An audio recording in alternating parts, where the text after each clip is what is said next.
दिव्य आनंदों से विहीन व्यक्तियों को पृथक करने के लिए परीक्षित महाराज ने विजेत पुमान शब्दों का प्रयोग किया है। पुमान किसी भी व्यक्ति का, चाहे नर हो या नारी या इन दोनों के बीच का सूचक है। देहात्म बुद्धि के कारण हम शोक करते हैं, किंतु देहात्म बुद्धि से रहित व्यक्ति आध्यात्मिक श्रवण तथा कीर्तन में आनंद का अनुभव करता है। इसलिए देहात्म बुद्धि में मग्न व्यक्ति आध्यात्मिक उन्नति ना कर सकने के कारण निश्चय ही अपने आप को मारता रहता है। ऐसा व्यक्ति पशुघन कहलाता है। पशुओं के शिकारी आखेटक को भगवान के पवित्र नाम के श्रवण और कीर्तन में रुचि नहीं रखते, आध्यात्मिक जीवन से विलग रहते हैं। ऐसे आखेटक इस जीवन में और अगले जीवन में भी सदैव दुखी रहते हैं। इसलिए कहा गया है कि आखेटक को ना तो मरना चाहिए, ना ही जीवित रहना चाहिए, क्योंकि मरना तथा जीना दोनों ही उसके लिए कष्टकारक होते हैं। ये पशु आखेटक सामान्य कर्मियों से सर्वथा भिन्न होते हैं, इसलिए इन्हें श्रवण तथा कीर्तन विधि में सम्मिलित नहीं किया जाता। बिना पशुघनात उन्हें भगवान के कीर्तन और श्रवण में कोई दिव्य आनंद नहीं मिलता। महारथ शब्द उस महावीर का सूचक है जो 11,000 अन्य योद्धाओं से अकेले लड़ सकता है। श्लोक 5 में आया है कि अतरथ शब्द ऐसे व्यक्ति का सूचक है जो असंख्य योद्धाओं से लड़ सकता है। महाभारत में इसका वर्णन इस प्रकार हुआ है। ये कोई पढ़ सकता है? थोड़ा डिफिकल्ट है मेरे लिए पढ़ना। सहस्राणि योध अधेयस्तु धवनीनाम अस्त्र शस्त्र परवीन श्रच महारथ इति स्मृतः अमिताम यदो येघस्तु संप्रोक्ता अतिरथस्तु सः। सनातन गोस्वामी के वृहद वैष्णव तोषणी में यह विवरण दिया है। माया मनुष्य से 10.1.18 के सकता है। योग माया 17।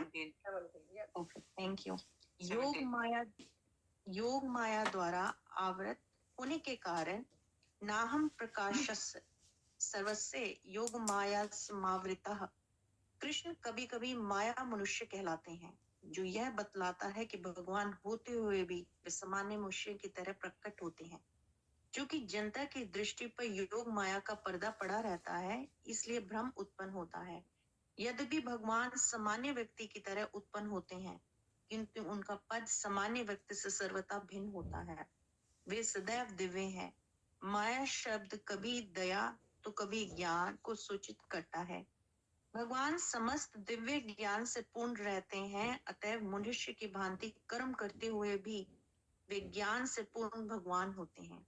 उनका मूल स्वरूप माया के मायाध्यक्षेण प्रकट है। सूयते सचराचरम के रूप में होता है। इसलिए भगवान को एक सामान्य मनुष्य की भांति कार्य करने के कारण माया मनुष्य कहा जा सकता है। यद्यपि वे भौतिक और आध्यात्मिक दोनों शक्तियों से नियंता है। भगवान पुरुषोत्तम है, किंतु योग माया द्वारा हमारे छले जाने के कारण वे सामान्य व्यक्ति की तरह प्रकट होते हैं। किंतु अंततः योग माया अभक्त को भी प्रेरित करती है कि वह परम पुरुष को पुरुषोत्तम रूप में समझे। भगवत गीता में भगवान के 2 कथन प्राप्त हैं। भक्तों के विषयों में उनका कथन है कि तेषाम सत्ययुक्ता काना तेषां सत्प्रयुक्तानां भ्रष्टां प्रति पूर्वकं ददामि बुद्धियोगं तं येन मामुपयान्ति। निरंतर मेरी भक्ति करते हैं और प्रेम पूर्वक मेरी पूजा करते हैं, उन्हें मैं बुद्धि प्रदान करता हूँ जिससे वे मेरे पास आ सकें। भगवत गीता 10.10। इस तरह चाहने वाले भक्त को भगवान बुद्धि देते हैं जिससे वह उन्हें समझ सके और भगवत धाम वापस जा सके। अब भक्तों के लिए भगवान का कथन है, मृत्युः सर्वहर्षाहम्। मैं सब कुछ हरण करने वाली अनिवार्य मृत्यु हूँ। प्रहलाद जैसे भक्त भगवान निसंदेह के कार्यकलापों में आनंद पाता है और प्रहलाद के पिता हिरण्यकश्यप जैसा अभक्त भगवान नरसिंह के समक्ष मृत्यु को प्राप्त होता है। इसलिए भगवान 2 तरह से कार्य करते हैं। कुछ को तो वे जन्म मरण के चक्र में डाल देते हैं और कुछ को भगवत धाम वापस भेज देते हैं। काल शब्द का अर्थ है काला, जो भगवान कृष्ण के रंग का सूचक है। भगवान कृष्ण तथा रामचंद्र दोनों ही श्याम रंग के दिखते हैं। वे अपने भक्तों को मुक्ति तथा दिव्य आनंद प्रदान करते हैं।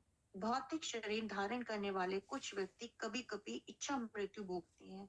ऐसे व्यक्ति के लिए मृत्यु असंभव है, क्योंकि कोई भी मरना नहीं चाहता। यद्यपि भीष्मदेव में यह शक्ति थी, किंतु भगवान की परम इच्छा से वे भगवान के समक्ष बड़ी आसानी से मर गए। ऐसे अनेक असुर भी हो चुके हैं जिन्हें मोक्ष की कोई आशा नहीं थी, फिर भी भगवान की परम इच्छा से कंस को मोक्ष मिला। कंस को ही नहीं, पूतना को भी मोक्ष मिला और वह भगवान की माता के समान पद प्राप्त कर सकी। इसलिए परीक्षित महाराज उन भगवान के विषय में सुनने के लिए अत्यधिक उत्सुक थे, जो अपने अचिंत्य गुणों के द्वारा किसी की को भी मुक्ति प्रदान कर सकते हैं। अपनी मृत्यु के निकट परीक्षित महाराज निश्चय ही अपनी मुक्ति के विषय में उत्सुक थे। जब भगवान जैसा महान मनुष्य अचिंत्य गुणों से संपन्न होकर सामान्य मनुष्य की तरह व्यवहार करता है, तो उसका वह व्यवहार माया कहलाता है। इसलिए भगवान को माया मनुष्य कहा गया है। यह शील जीव गोस्वामी का मत है। सूचक मुक्ति का अकु बुरे अर्थ में आता है। अतः मुमुक्ष को भगवान का सूचक है, जो मनुष्य को भौतिक संसार की बुरी स्थिति से बचाता है।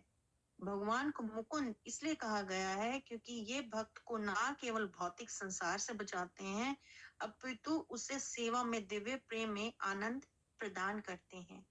केशव क प्लस ईश में क का अर्थ है ब्रह्मा तथा ईश का अर्थ है शिव जी। भगवान अपने दिव्य गुणों से ब्रह्मा तथा शिव दोनों का मन मोह लेते हैं, इसलिए वे केशव कहलाते हैं। यह मत शील सनातन गोस्वामी ने वैष्णव तोषणी टीका में व्यक्त किया है। किसी और ने पढ़ना है?